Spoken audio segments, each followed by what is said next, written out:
lot of ways, and it didn't come to me until last night. September 30th marks my 2-year anniversary in full-time entrepreneurship today. And I said, greatness and race today. I haven't even thought about it. But 2 years ago, 2014, I don't like to say fired, I say freed. That's right. From fired, I was really freed in that opportunity, and it's so amazing. A couple of weeks ago, I was speaking at a conference in Atlanta, and the manager from that job, and I'll get into that in a second, that fired me, retired and moved to Atlanta, and he surprised me and came to my conference.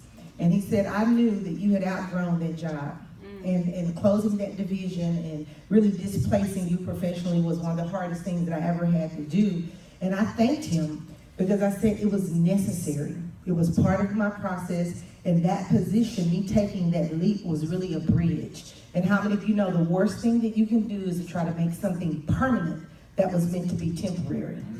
Okay, so it was great to see him, and then to look at the calendar and say, man, it's been 2 years that I've been on this journey, and it has been filled with highs, lots and lots and lots and lots of lows, but it has been one of the most transformational experiences in my entire life, and so I'm just truly, truly grateful. All right, so guys, we're going to talk about this blueprint for transformation. But before we really get into that, I want you to just think for a second. And I'm going to give you a stem, and I want you to fill in the blank. Just look at someone in your area. It could be someone next to you. It could be someone behind you. I want you to say, I am, and then I want you to fill in the blank. I am. Whatever that is, however you see yourself. Take a moment. I am. I am extraordinary. Okay. What are some of the things that I heard extraordinary? What are some of the things that you are? A champion. I heard champion. I love that word. What else? Powerful. Powerful. What else? Great. Great. Amazing. Did anybody beat themselves up with I am? I am terrible. I'm powerless. I'm a victim. Okay? When we think about our greatness, we think about this awaiting greatness, this conference, and I've been awaiting this opportunity. I just love the sound of it. Greatness awaits. Why is it, and most of you, when you did that, you pointed to your heart and not your head? When we respond to that, and I do that a lot when I speak, and 99% of the people in the room point to their heart, not their head. So I really want to talk to you from a heart space tonight about being led and allowing your heart to lead you. Now that doesn't mean that we don't use our head. The old folks say, follow your heart, but take your head. Use your head. Okay? It's a balance in that. So I'm not advocating that you don't use your good sense tonight. That's not what I'm saying. But we do have to begin to move through into this space of intuition and inspiration. And that's a heart space. That's a faculty that comes from the heart space. Because how many of you know that your conscious mind, your reasoning mind, can talk you out of your greatness? Your reasoning, your logic. Because the moment inspiration appears, you cancel yourself out and you immediately go into all the reasons why it can't, why you won't, why you shouldn't. So I always say we have to make sure that the right person is driving at the right time. Sometimes your heart needs to drive, sometimes your head needs to drive. But I believe that most people allow their head to drive, and they spend their whole life to get to the end to say, I think it was all wrong. I think I missed some opportunities. I missed some opportunities to lead, Marcia. I missed some opportunities to love, to learn, to do, to go, to be, because I talked myself out of it. I had the idea. How many of you ever had an idea or just even thought about something, and you look and you'll see that someone is doing a version of that idea that you had? Okay? Okay, for one, it goes to the power of thought. But it could have been you. It could have absolutely been you. So, guys, as she said in the bio, I'm actually a former school principal, and my husband, who's here with me tonight, I'm super excited to have him, is also a former school principal. We've spent combined 37 years in public education. 37 years.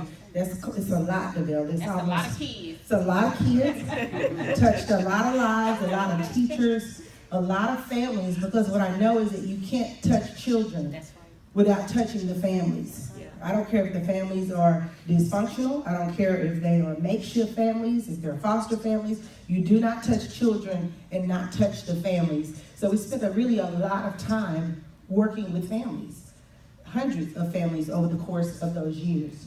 So summer of 2013, life happened. Life is going to happen. If it hasn't happened to you, just know that it is going to happen to you. And I often say, my goal is to do life instead of letting life do me. Because life is going to do you. If it hadn't, keep breathing. It's going to do you, or you can do it. So I made the decision to be proactive rather than reactive and begin to do life. So summer of 2013, I left the principalship. I had been there. My kids were 1 and 3 at the time, and I was living exhausted. My son was a year old. He wasn't even sleeping during the night. He's 4, and he's still questionable. We're still praying in that area. But I just remember feeling stuck, feeling trapped. And I didn't understand it because I had been in that space for 17 years, and all of a sudden, a shoe that had fit didn't fit anymore. And I said, this used to fit. Why do I not feel challenged? Why am I not fulfilled in this space? Thankfully, I was in a space where I was growing in my consciousness, and it was my cue. Your time here is up. And it was a very scary transition because I didn't know what was next. I just knew that I had to move from the space and the place that I was in to really go and see what was next. And not only that, I was in the way of the person that should have been in that space. And while I didn't know where my next place was, I knew that it was not there anymore. I had to get out. I was in her way. How many of you are in somebody's way tonight? In a job, in a relationship, old habits, mindsets. You're in the way. So I made a decision to move. I went to work for the company, the one that fired me. And it was amazing because I knew that it was going to be, like I said, a bridge, but I didn't know that it was only going to be a 15-month bridge.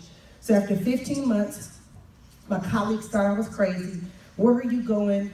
What are you going to do? What if it doesn't work? Just those glass half empty people? What if? What if? And I remember saying to one of them, what if I forfeit the opportunity to do something amazing with my life? I said, the worst thing that could happen is I could come back and get a job like you. Yeah, that's the worst. If that's the worst thing that could happen, I'll take that chance. Sign me up. That chance for $500, I'll take it. Well, you're going to lose your seat on the bus. You've worked your way up to principal. I said, I'll go to the back of the bus. I was desperate for change. I was desperate. And I don't like to use the word desperate because it's so disempowering. But I don't know how else to say it, Marcia. I was desperate for change. So 15 months later, this position ends. I'm 40 years old. I find myself at this impasse in life. I've been gainfully employed since I was 16 years old. Done all kinds of jobs through college, this or that, 40 years old. Thinking, I got a master's degree, you don't fire me? Are you serious? They freed me. Yeah. So I stood there. I said, God, where do I go? What's next? I don't believe that I'm to retreat because how many of you know as soon as we hit a rough spot, what do? We go back. What do you do when there's nothing to go back to? Yeah. When you can't retreat.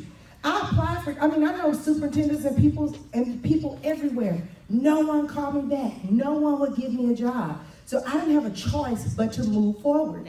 So I looked there, and God said, literally, look in your hand. And I'm going somewhere. It says, look in your hand. Yeah. So what did I focus on? Everything that I was not. God, I'm not a speaker. I'm not a coach. I'm not an author. I don't have this huge following. How can I inspire to who? Who wants to hear my story? Who am I going to bring value to? And he said, you know what? You're right. You're none of those things. That was an awakening because part of the process is understanding who you are not. Who you are not. Understanding who you are not is the first step in discovering who you really are. And it's crazy because I thought about this the other day.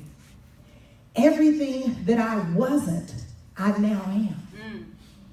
And in my focusing on what I had, literally, he said, look again. What are you? You're a teacher. You're an educator. You're a leader.